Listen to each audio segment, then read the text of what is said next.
नमस्ते साथियों। देखिए, आज हम क्लास 10 फिजिक्स में एक अति ही महत्वपूर्ण क्वेश्चन को लिए हैं, जो कि फिजिक्स से है। क्वेश्चन है, अवतल दर्पण में प्रमाणित करें कि F बराबर R/2 या R बराबर 2 है। इसे इस प्रकार से भी पूछा जा सकता है कि सिद्ध करें कि फोकस दूरी वक्रता त्रिज्या की आधी होती है, या ऐसे भी सिद्ध करें कि वक्रता त्रिज्या फोकस दूरी की दुगनी होती है। 2-3 टाइप से ये क्वेश्चन पूछा जाता है। देखिए, हम इस क्वेश्चन को कैसे बनाते हैं अवतल दर्पण में। सबसे पहले हम यहाँ एक अवतल दर्पण पार लेते हैं। देखिए, ये इसे कहते हैं प्रधान अक्ष या मुख्य अक्ष कहते हैं। और हम जानते हैं कि जब प्रधान अक्ष या मुख्य अक्ष के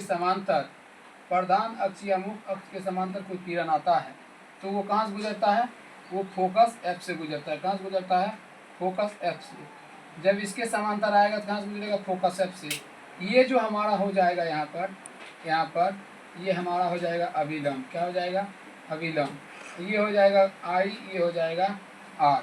और आपको भी पता है, देखिए, ये एक समतल दर्पण है। ये क्या है? समतल दर्पण। आपको परावर्तन के नियम में समझाया कि ये आपतित किरण है।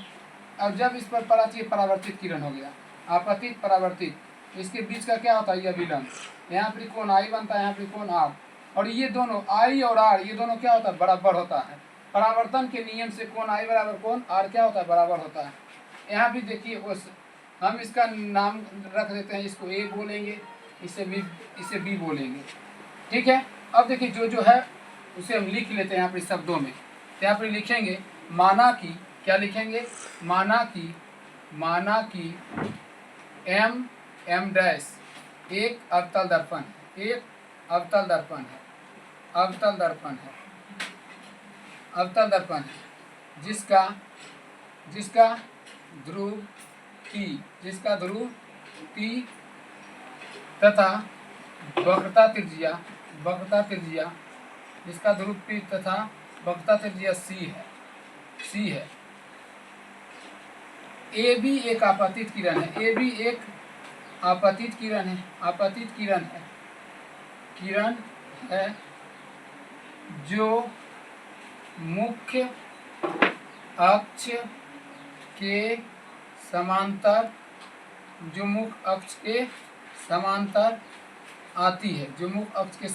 आती है। और दर्पण से परावर्तन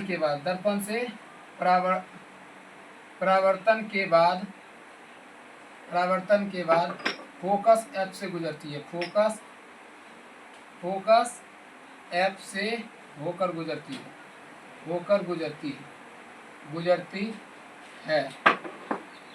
देखिए, BC क्या है? BC अभिलंब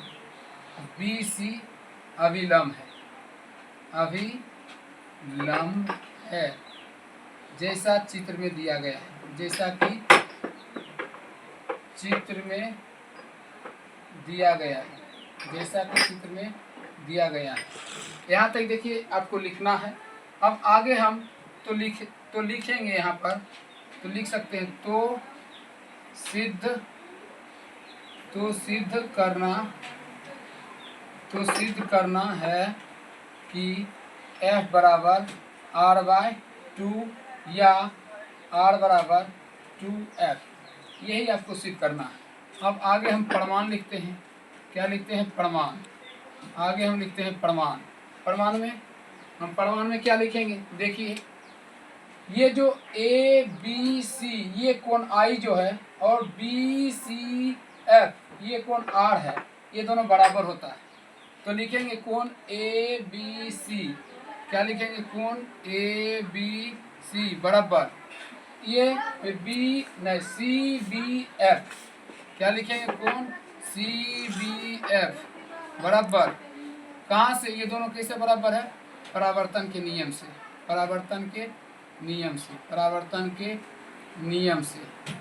से। तो देखिए, यानी कोण I बराबर कोण R बराबर होता है किससे? परावर्तन के नियम से। अब देखिए, यहाँ पर कोण I है, यहाँ पर भी कोण क्या हो जाएगा? I। कैसे? देखिए, Z जैसा जब आकृति होता है, जितना कोण यहाँ होता है उतना कोण यहाँ होता है। ये किस नियम से होता है? एकांतर अंतर कोण से। कहाँ? तो यहाँ पर कोण I है, यहाँ भी कोण I है, ये दोनों भी बराबर। तो लिखेंगे कोण AB सी, फिर लिखेंगे कोण ए बी सी बराबर बी सी एफ, लिखेंगे बी सी एफ। ये कैसे बराबर है? लिखेंगे एकांतर अंतःकोण से, एकांतर कोण से। क्या लिखेंगे? एकांतर कोण से। यहाँ तक हुआ। अब देखिए इसे समीकरण हम 1 मान लिए, इसे समीकरण 2 मान लिए। देखिए ए बी सी और ए बी सी ये है बराबर, ये दोनों क्या है? बराबर। जब इस साइड जब बराबर होता है तो ये साइड भी क्या होगा? बराबर। तो लिखेंगे अब समीकरण 1 तथा 2 से, अब समीकरण 1 तथा 2 से, अब समीकरण 1 तथा 2 से क्या होगा? कोण सी बी एफ बराबर कोण बी सी एफ। ठीक। अब देखिए सी बी एफ ये कोण, और देखिए बी सी एफ यानी ये कोण दोनों बराबर है।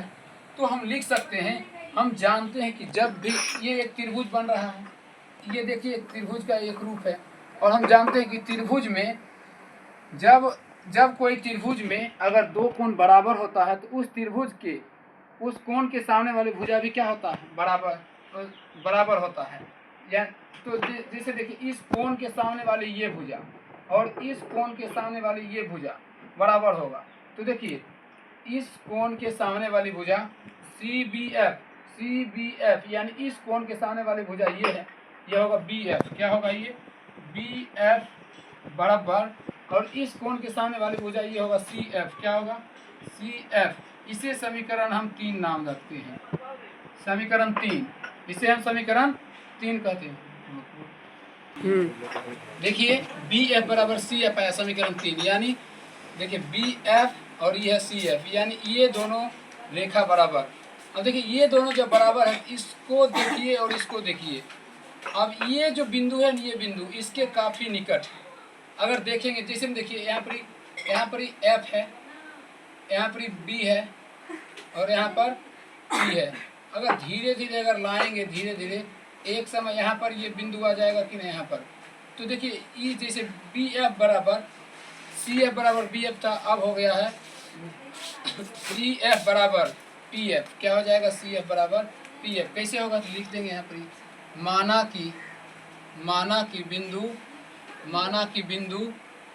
कि बिंदु बी पी के बहुत निकट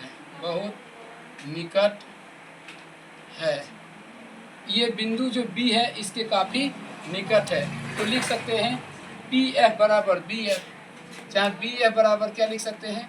पी एफ। लिख देंगे पी एफ। इस समीकरण कितना हो गया? 4। अब लिखेंगे अब चूँकि